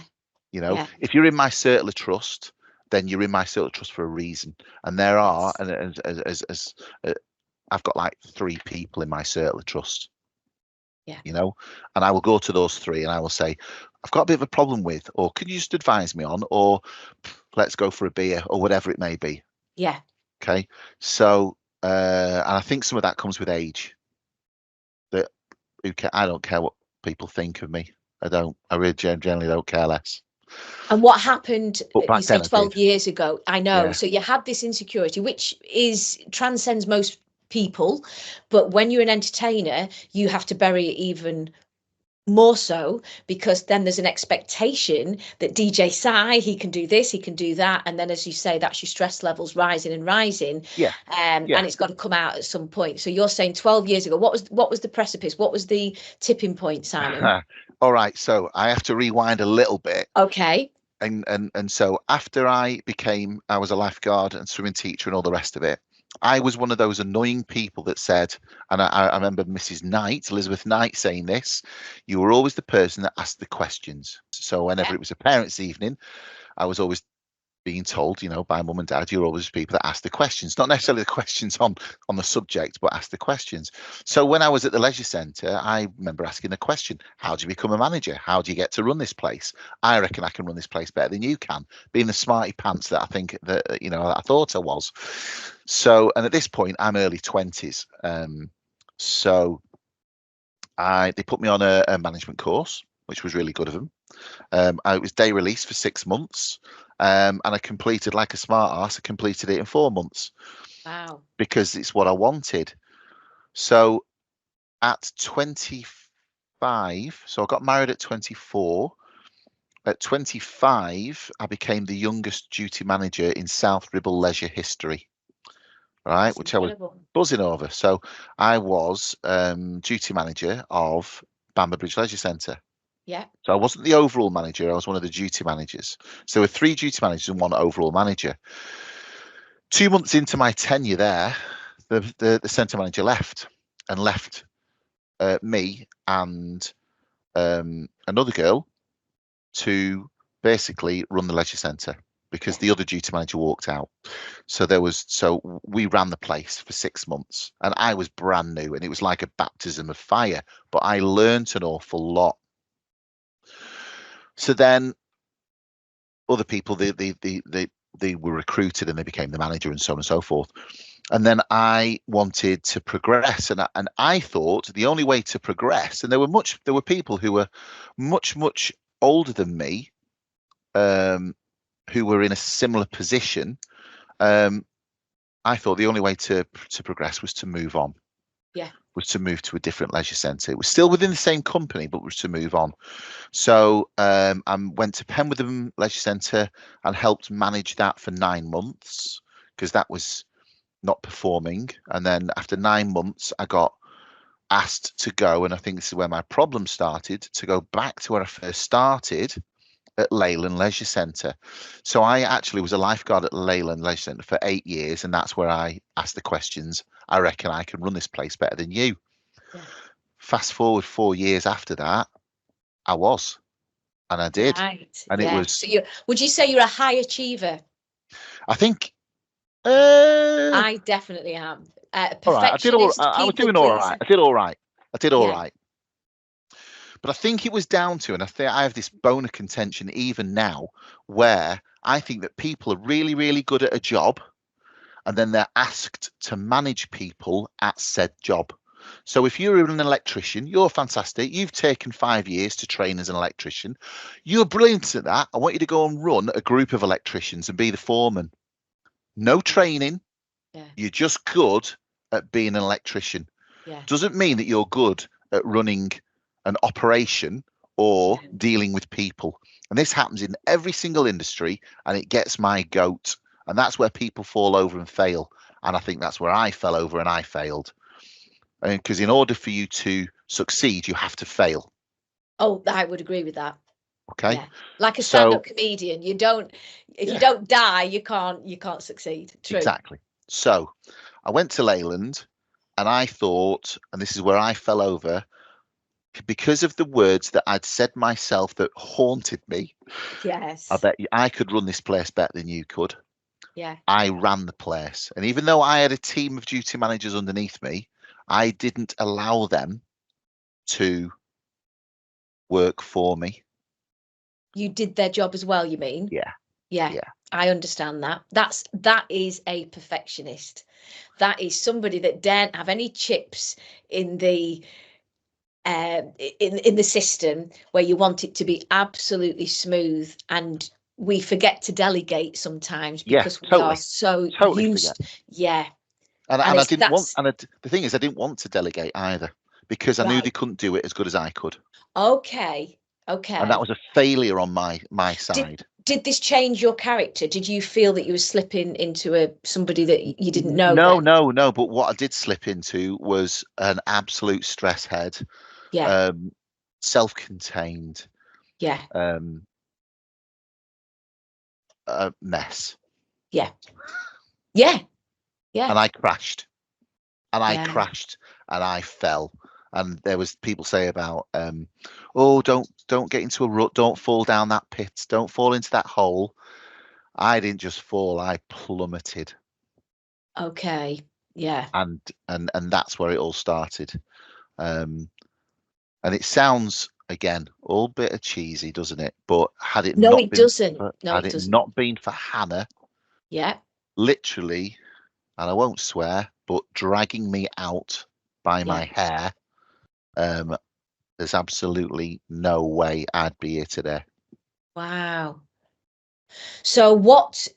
I fell into a pit of despair, Cathy, and then that carried on after that. So after I took some time out, and it didn't take long, I took a couple of weeks off, thinking, oh, 2 weeks will solve it. Of course it will. Yeah, of course. Well, 2 weeks is a long time for you and I when you don't breathe. Yeah. Yeah. I then went. I went back to Penwitham Leisure Centre, and I asked the question, have I gone from the frying pan into the fire? They went, no, you'll be fine here. Oh. So I had all the same challenges there as well. So you actually moved location to a different place. And they said, you can take anybody you want with you. Okay. So there was a girl there, a woman, fantastic manager called Catherine Kane. Okay. Right. So Kano and I had worked together before. And I said to her, Kano, I need you to come and run Penwitham with me. I can't do that again. And Kano wouldn't have let me do it again. Because she was one of 2 people that ever came round to see me how I was. Oh. And I've never forgotten that either. Yeah. That's when you know who your friends are, Simon. Yeah. So Kano wouldn't let it happen to me. And when she saw things starting, she was strong enough woman, strong enough person to take me to one side and go, you're doing it again. Mm. I was like, okay, Hannah. And she went, yes, you're doing it again. Right, okay, right, that's fine. So when it got to a stage, I think at Penwitham again, where she caught me outside, absolutely floods of tears. She was like, you need to leave this industry or you need to take another time out. So I took some time out. That was around Christmas of 2010. And then I made a mental decision. This is my last year in leisure. I can't do it anymore. I just can't do it. And people And think, what was the stress, Simon? What, just to explain to the listeners, anybody that's going so through this? you had KPIs, your key performance indicators. You needed to achieve so many sales in the gym. You needed to achieve so much money coming in, money going out, pressures from above, pressures from different people. The fact that you couldn't spend any money in order to fix things. So that swimming pool has to be operational all the time. Well, when a pipe and a valve have stopped working, then you're talking about health and safety issues that you got. And I actually, fully enough, I went and got a health and safety qualification. I got a diploma in it because that was something I was quite passionate about, thinking that I was going to become a health and safety auditor. Okay. And I still kind of, I mean, I wouldn't do it now, but I still think at that time that was what I was going to do. And then, I made the mental decision, right? I always play this game at Christmas, right? You'll chuckle at this. I've played this game at Christmas for years. When you go out on a Christmas do, I always used to look around the table and think, who won't be here this time next year? Oh, Simon! Yeah, not from a death perspective. Oh, well, that's what I thought you meant. No. Sorry. Not death. I thought that's what you meant. No. I thought that's not a very good Christmas game. But it's a potential. It is potential, but I thought, who'll have left? Who'll have left? Hashtag quiz. Oh, sorry. Right. So who will have left? And I see. Yeah. Who's not going to be working here? Yes. Who's not going to be here? No. But I always used to play that game. Grandma's looking. Looking a bit peaky. Give her another bit of turkey. Sorry. So I always used to play, and that particular year, so Christmas, what would it be? Christmas 2010. Yeah, Christmas 2010. I looked around the room and I went, it'll be me. I was just going to say, you've turned it on yourself. Yeah. I won't be here next year. Yeah. And I wasn't. Yeah. And I wasn't there.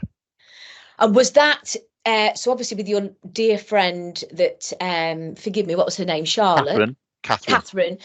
Same name. That was crazy. But yeah, Catherine sort of, and Hannah, both, one in the workplace, one at home. Yeah. Giving you advice and saying you're doing a position that is causing. Would you say it was the job, or would you say there were other things going on? There were lots of different factors. Okay. I think some of it was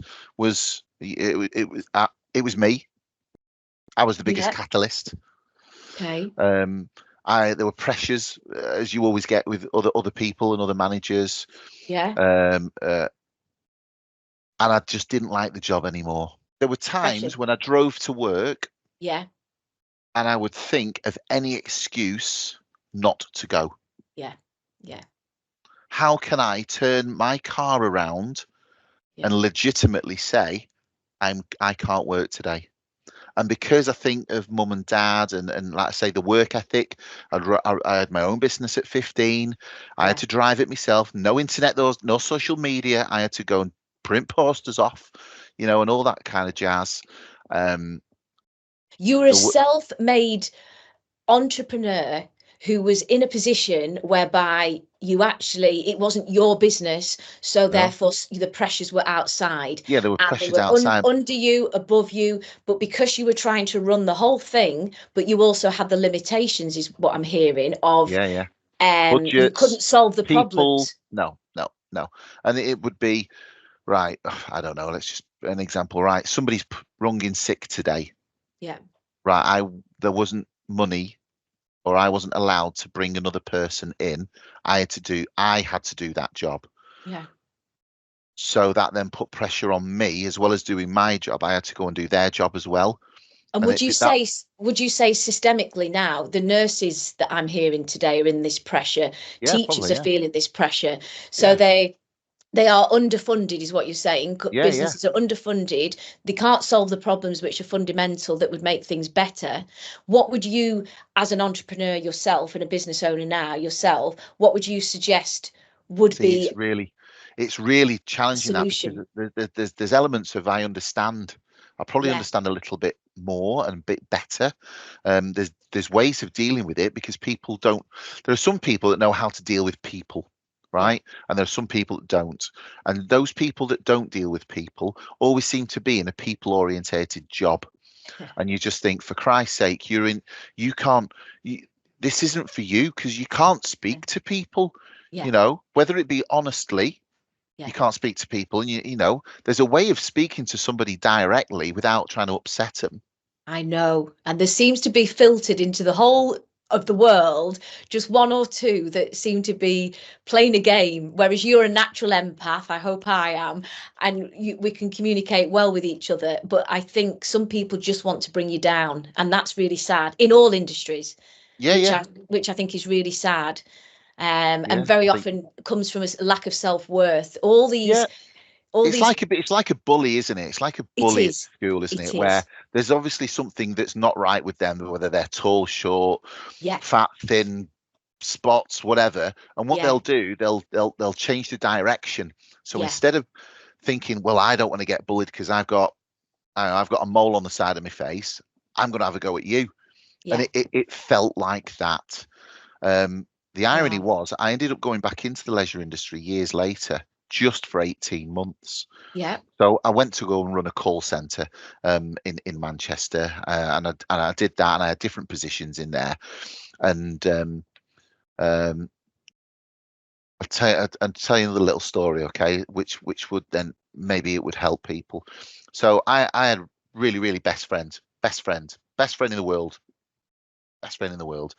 We're in and out of each other's pockets. We used to go to gigs together, go on holiday together, all sorts of stuff.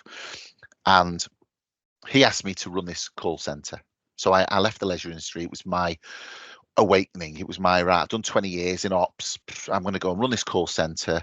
And then eventually, when we grow and we get bigger, I will then take a back seat, and I will be the HR director, where I Yeah. can do what I do best, dealing with people, all the rest of it. I don't want to fast forward too much, but my role changed a lot over the course of the next sort of 4 or 5 years, where um, um, he became more of the infrastructure, and there was more and more structural of managers, and the managerial structure. Yeah, that grew. So I wasn't the principal person there anymore, which was fine because I didn't want to be. But I was a director. I was, on paper, not through company's house, if you will, Yeah. but it was a named position. Um, anyway, um, and this is the bit that really gets me, and it still gets me, and it's years later.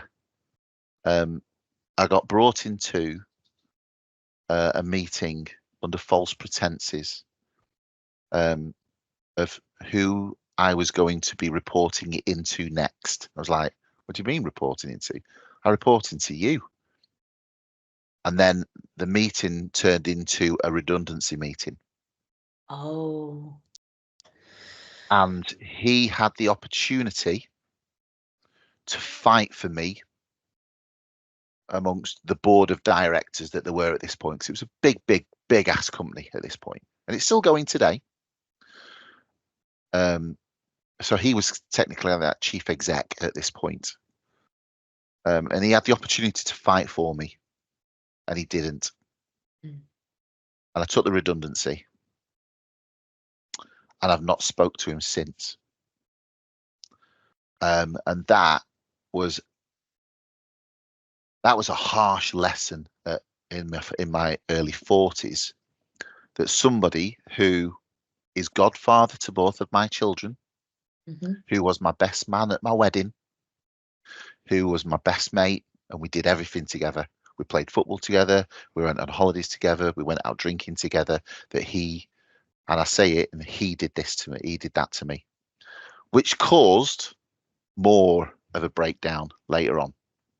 So you saying 12 years ago was the business, you then came Yeah, out of the business just came so out of the that the business, yeah. audience understands, and then a few years later you've got a personal situation. So it's layers, isn't it, Simon? So you've got a personal situation totally. on top. Yeah. And would you say that was your pivotal That moment? was a moment where A shocking, a realization kicked in yeah, that where you'd lost the trust, where the trust had gone in a trust, relationship. honestly, it's even difficult now to put into words. Oh, That, so it still hurts today, is what you're saying? yeah, absolutely. And so it's wound. Some people have said, it's years now, it's years later, get over it, da da da da da. And do you know what? I can't. And that means that the person perhaps means something to you. And it tends to be, we tend to not get so hurt by those that we're not so bothered about. And traumas tend. Not Okay. anymore. Not Yeah. anymore. Yeah. It's the situation that put us in. You know, it put us at risk as a family. Yeah. I had 2 kids that were growing up. Yeah. You know, I worked hard, very hard at that job. It wasn't 40 hours a week. It was 60 hours a week. It was every day. I was on call. I worked so hard at that job, only then to realize, probably for the first real time in my life, Yeah. you're just a number. Mm. And I thought, right, this is never going to happen to me again. And I'm never going to treat people as if they're just a number. Yeah. Because they're And not. you never have. I mean, that was never your character, Simon, anyway. And it's understanding that even if it's somebody that we love and we trust, and I'm sure all of us will have experienced that in some way in our lives. And obviously, this is extremely difficult for you, and understandably so as well. And what you're saying is that that was the moment of the traumatic moment, really. Yeah. And as That the was male provider in the house, felt massively betrayed. yeah, And you know, the concern then is, all right, Hannah, we've got to have a plan B here. yeah. What if I don't find any work? What if I don't find anyway? I did. So is I that found what you some saw? work. Did you sort of see Yeah, this straight void away. I'm thinking, ahead? Yeah, like you know, what is next then? Because this is what I thought I was doing, yeah, and suddenly you've got this complete void. So to lose a job, losing a yeah, job is an enormous trauma, but you lose a best man friendship as well. yeah. That's a double trauma, and Oh that's what. God, yeah. Yeah, and then you've Massive already kick. got the build-up of stress. You're a perfectionist. You like to run the ship smoothly. You're a planner. You prepare things. Very similar personality to myself. And suddenly you're on this, you're stepping over and you're looking and you're thinking, well, I can't see anything. And I used to plan everything. So Yeah, you're yeah, somebody who'd already pre-planned, and you planned your engagement and your house you were going to get. Everything was planned. And suddenly, as we all experience at some point in our life, or not everybody does, but most of us do, you're then, some call it a midlife crisis, but for you it was a crisis before your midlife. It was just sudden. yeah. And It was. it's, what do I do next? So Yeah. can you tell the audience how you felt? First of all, how did you feel at that moment, and then Empty. what strategy did you get to get through that? Absolute emptiness. Yeah. Absolutely thinking all the things that I'd done. I built up a business. I'd done obviously my DJ, and at this point the kids are a little bit older. I was working loads at the call center. So like I say, 60 hours a week. I didn't have time, so I gave up DJing. I gave it up. I gave up football managing because I couldn't pack it all in. So all the things that were my passion, I gave up because I thought that was the right thing to do. Mm-hmm. And if I can advise anybody in life at all, don't ever chase the money. Yeah, I would agree with that. Yeah. Chase the position, chase the thing that you want to chase, because the money will come with it. The money will come with the responsibility. Yeah. Don't chase the money. And I No. did, because I thought stupidly, but I can look back now and stupidly, but I thought at the time, if I earn this this will be better for the family. I'll be able to put the kids through uni. I'll be able to do this. We'll go on that. We'll be able to afford this and dot, dot, dot, dot, dot. Yeah. And how much what? stress is that? How much mental and physical stress on your body Not worth it. is that? You're basically trying to plan ahead for the family. Yeah.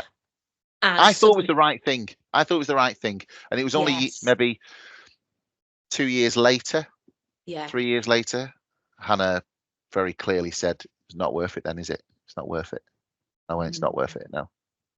Because my time with her became reduced. My time with the kids became reduced. I didn't football coach anymore. I didn't DJ anymore. I didn't, anything that was a sociable thing was sociable through work. It was a work thing effectively. Yeah. So yeah, you might have gone on an all-day drinking session a Saturday, but it was with a client. Yeah, you were losing your connection Yeah, with what you're here to do. So what would you tell the listener, Simon, was the positive end game for you? Because obviously you're here, you're running a fantastic business today. What would you say were the climbing steps if there was, 5 potential pivotal things to think about? Focus, obviously, number 1, family. What other things would you say were helpful? Family is the be all and end all. Yeah, It love. really, really is, right? It really, really is. And it sounds, again, super cliched and cheesy, but you don't want to be going through this life on your own. No. People need interaction. They need interaction. So you might not like being a social person, but make sure if you've got any friends, make sure that their values match your values and their ethics match your ethics. Yes. And I suppose part of your steps would be, right, have your own values and stick to them. Yeah. And don't sway off them. Have your own ethics, because if the ethics of something doesn't feel right, then stop doing it. Don't chase the money. Yeah. Don't chase it. For God's sake, don't chase it. No. And you will be all right. You just don't know it yet. Yeah, that's very wise. And you will get there. You'll sulk about it and you'll fall into a bit of a hole. But as long as you have got a spark in you, you'll climb out of it. I am now stronger mentally, physically, and all of it than I have ever been ever in my life. Yeah. Because you took the mask off. Would you agree? I did take the mask off. You took the mask off, and you've just done it now as well, which I really applaud, because it's very hard to do.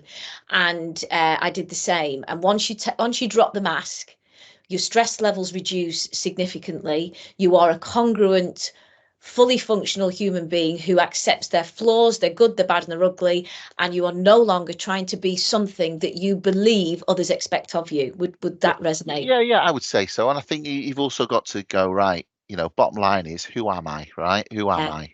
Who am I really? Yes. And I never wanted the kids to see me cry. Okay.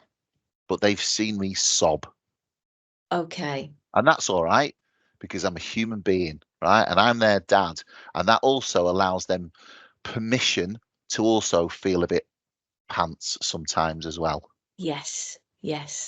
And it's almost to say, look, you think we've got it all worked out. Actually, we haven't. Yeah, that's it. We're winging it. Yeah, all of us. Because when we looked at 50-year-old people, which I can't even say, yeah. I mean, we're not quite 50, you and I, but the point is, when we looked at that as a child, we thought that's a heck of a long time away. Yeah. And we thought they had it made. And this is what I always say to people. We think that they've got it made and they know exactly what's going on. Some people are 80, 90 and they haven't unpacked. And what I applaud about you, Simon, is that you've had the courage, you've had the bravery, you've had the wherewithal, and you've had the emotional capacity and the support to be able to unpack and get through the other side. And I think that's important, because when you are down in that pit, there are times, as you say, where you think, oh my goodness, will I ever come out of this? And a lot of people have said to me, I couldn't go to therapy because I'd never come out, you know, and that's the blockade that a lot of people carry. And so often we have habits, whatever they are, whether it be drinking, smoking, or whatever, too Yeah. much exercise, whatever that habit is, as a distraction. But what you've bravely shown today, the audience, is that you can have this charismatic, wonderful, energetic, multi-business owning character, all entrepreneurship, which is so respected out there, but underneath you'd lost Simon. And what I'm hearing is that you've refound exactly who you are, and now you can give both of your children, because you've mentioned Sam, your son, but you've also Yeah, got I'll mention Erin, Erin. who I want to mention, because she happens to be my little star. She happens to be my producer on this podcast, so she also has a wonderful gift from yourself and Hannah, to be able to you tell us a little bit about what Erin does. She's a Erin is one animator. of the smartest, cleverest, articulate people I know. Yeah. She so takes over from her mum. If Sam's like me, because Sam is also a quiz host, right? He does quizzes for me. He does the acting. He loves the music. He loves the football, the strategy, and all of that. All right. So he's like a mini me. Yeah. Erin is a mini Hannah, right? If you can think of the best person in the world, and I'm Oh, so lucky to have married her, yeah. a mini version of her. Yeah. And Yeah. Erin That's is so amazing. smart, so smart. Yeah. You know, she's got so many strings to the bow. Such a clever, clever person Yeah. who sadly has got some of my previous self-confidence issues. Okay. But you may inspire her I as hope well so. today to understand that these are normal feelings, and they are, Correct. Simon. Obviously, Erin is our wonderful producer of this entire podcast, which is just magic to have her on board. But as well as that, Simon, what would you say then drove you to do the hashtag quiz, as well as your TV celebrity appearance? And what happened in the quiz? Did you win, or No, did we you come came second. second? We came You came second. second. Yeah, we did. They were just too good for us. They were too quick on the buzzer. And the reason why we did that, and we probably didn't touch on it earlier, it was before Sam went to uni. Sam's at Leeds University. It's Leeds Conservatoire. Oh yeah. And it was basically just to have a bit of fun with him, and just to sort of say, hey, I wonder if we could get on this game show. And he went, oh, come on, Dad, let's do it for a laugh. So I applied. I had a phone call. We had a video call together. We got called up. We went in. We filmed it. And then 6 months later, it came out. And you were fantastic. I It was mean, your funny. Yeah, it was knowledge, funny. not just your knowledge, but both of you are very personable as well. So They that's why cut you get so much chosen. out, man.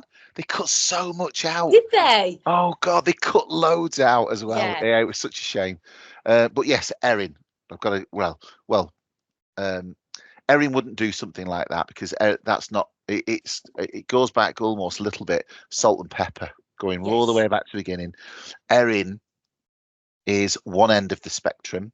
Yeah. Sam is the other end of the spectrum, and I don't mean like an Okay. ADHD spectrum. I Yeah. mean a spectrum as in she's much more introvert. Yeah. She's much more. She's quieter. Yeah. But they're equally as smart. And do you know what? The Yeah. beauty is that me and I said at the very, very top of this, me and my brother, we didn't get on. Erin and Sam get on like a house on fire. Wonderful. Wonderful. And that's because of Hannah and her sisters, which Yeah. goes back to the conversation that we had earlier, is because Hannah and I got together so young, Yeah. that Hannah's younger sister, she was 13 Yeah. at the time, and Hannah's eldest sister, who was 20 at the time, they're my sisters. Yeah. So my family, I said my family is really small and intimate. Not anymore. Yeah. not anymore, because my family is Hannah's family and we're all As well. intertwined. And so the Yeah. brother-in-laws, we don't need to get on well with each other, but we get on brilliantly, the three Oh, of isn't us. that good? The Yeah. sisters all get on brilliantly together. They go on Yeah. holidays together. You know, we're talking at the moment. We go on holiday, all of us together. I love my mother-in-law. She's brilliant. I wind her up all the time. She sometimes, oh, I'll get you, and I'm like, yeah, if you can catch me. And what, Simon, what would you say then to anybody who's going through what you have gone through as a child, as now as a parent with your own children? What do you think? I know you say Hannah's ingested lots of positives there, and I'm sure you have. What would unite and what would then serve you in the future, perhaps with your own sibling? Have patience, right? Yeah. Have a bit of Yeah. patience. Just remember how you felt. And there's times, and I still fall into the trap, so I am way off perfect, right? Have a bit of patience. Give your kids some space. Yeah. Let them grow. You know, don't. People say, "Oh, don't give him technology. Don't give him that. Let him have it." We're in a technology world. This wasn't our world. Okay, that we entered the world of the internet. There's now the world of the AI. Now, this is their world. Give them some space. Give them some time. But you must connect with them. Don't just leave them up in the rooms messing around. You've got to connect with them. So whether it be a favorite TV program that you watch it once a week, whether you're going to go for a family walk with the dog, whether it's sitting round the table on a Sunday roast, whatever it may be, get Yeah. the kids involved, get them involved, and the dynamic. Also, be aware the dynamics of the household changes, Yeah. and it changes because they're not kids anymore. So No. mine are 22 and 20. They're not children anymore. Yeah. They're young adults. Yeah. And I think some people, and I know a couple whose kids are teenagers, they're just early teenagers, and they're pulling their hair out. Our childminder said this at the same hormones that a child is having around 13, 14, 15 are the same hormones as the terrible twos. Yeah. Yeah. So think about what happened then, right? You couldn't really talk to a child at terrible twos or why they were doing what they were doing and why they were doing it. You can talk to 13, 14, 15-year-olds. Give them some space, for God's sake. Yeah. Just remember what it was like for you as a teenager. But I Yeah. suppose going back to your question that you asked, now owning a business, all of those things that I've learned through all of those years, good and bad and indifferent, I make sure that I put them into operation. Good. So if somebody says to me that they can't do the quiz tonight, so I have all these quiz hosts around the UK and they're delivering the quiz, they can't do the quiz tonight, my natural Wilson instinct is to go, "Argh!" The influence that I've had from Hannah for the last 30 odd years is to go, take a breath, don't be emotional Yes. about it. Yeah. Okay, firstly, ask them if they're all right, ask them how they are, ask them if they need any help and support. Yeah. Yeah. Then they don't feel bad. And Yeah. then once you've had a little breather, you can fix the problem. Just Yeah. get your head into the right space. So what I'm hearing is it's communication, And don't be and too emotional about it, as in yeah, be don't, emotionally intelligent about yeah, it, yeah, yeah. but don't be emotional Don't about it. react emotionally, and that, I have to say, is the best way to solve any conflict or any discrepancy or any circumstance, even within ourselves. And meditation is something that I utilize daily, which is about that, where you step back from a situation. Daily meditation for me is just part of my life now, where you step away from anything that can be triggering, whatever that is in your life, and have that 10 minutes, half an hour. Sometimes I can do a couple of hours, which is just incredible for someone like me that was on the go, of just relaxation. Just take And a breath, because like I you're say not earlier, reacting. Yeah. early in my life, everything was ram-packed. Yeah. Swimming, teaching, DJing, Yeah. lifeguarding, hospital radio, football, girlfriend, you know, ram high packed. energy. Yeah. So at some point, you've got to take time out there for refocus. Yes. Yeah. Absolutely. So thank you, Simon, today, because you've taken us on a huge journey. And I want to conclude today by just one last time talking about hashtag quiz with these fancy letters that I can't remember. Can you just remind the audience today? So thank you once again for sharing your life story, which is extremely valuable and lots of fun as well, but has a rhythm to it, and it's brought you to where you are today. And as you say, the good, the bad and the ugly, and just to leave us with a little bit more information about what you're doing today and what how people can find you as well, Simon. Okay, so dead simply, you can find us on all of the socials, either at hashtag quiz or at hq.fm. Find us on TikTok, Instagram, Facebook, LinkedIn, all of the rest of it. We are a browser-based software that provides quiz and bingo for venues or individuals. We can put hosts into your venues, and therefore we can ensure that we put a quiz in there, so then guests come, and then of course there's revenue to be gained on that, usually on the quieter nights in venues. Or you can hire the software yourself, and you can either self-host it if you're a venue manager or a smaller venue or a social club, or indeed if you want to have a barbecue in your back garden, you've got a party, or you're a DJ that wants to earn extra money, when instead of just working Fridays and Saturdays, you can earn a few extra quid. And like I say, all the questions are written in there for you. You can write it yourself if you want, but ultimately, yes, we are a pub quiz software company that can provide a person to deliver the quiz, or you can deliver it yourself and pretend that you know all the answers. That sounds absolutely remarkable. And how long has this been going, Simon, this hashtag quiz? So the business has been going for 8 years, but this is the first year that I've owned it. Wow. So you've really found something that is your passion, that you're driven by, and obviously clearly making you very, very happy, which is what it's all about. I think the best thing is being your own boss, but also it's having the guts eventually over time, and having a good woman behind me, as you've already mentioned, having your own business. And the beauty is I can do whatever I want with the business. You know, I can put it in this direction, that direction. I will always listen to people. I did a charity quiz for free last night. I have in the Ray capability Green, yeah. In Ray Green, the village in Ray Green, to if I want to charge them, I'll charge them. If I don't want to charge them, I won't charge them. The power is in my hands, and for the first time ever in my life, I can do whatever I want, whenever I want, with whoever I want. Well, I think that's a good good way to end, Simon. I think it's absolutely fantastic. It's been you really are an inspiration to so many as well. As you are, Cathy. Oh no, I'm just Cathy. I'm just Simon.